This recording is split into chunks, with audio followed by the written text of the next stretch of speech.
అమ్మాయి వీక్నెస్ ఉంది. నా మెంటాలిటీ ఇంతే. నేను మారలేను, ప్లీజ్ నన్ను మారవద్దు. ఎక్స్క్యూజ్, నేను మారలేను, నా వల్ల కాదు. నిజంగా నేను మారలేను, నా వీక్నెస్. అమ్మాయి వీక్నెస్ ఉంది. ఈరోజు నేను చేస్తా 10 నిమిషాలకి, కొంచెం బిజీగా ఉన్నా, నేను చేస్తా.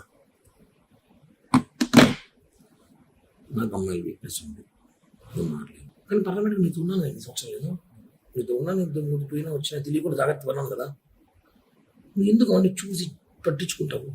లే, ఇప్పుడు కూడా చేస్తా కావాలంటే పట్టించుకొని. అది సిగ్గు బాను ఫీలింగ్స్ ఉండవు.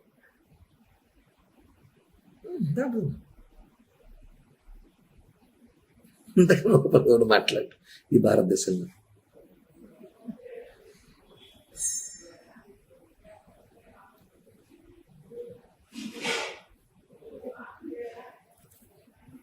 చెప్పురా.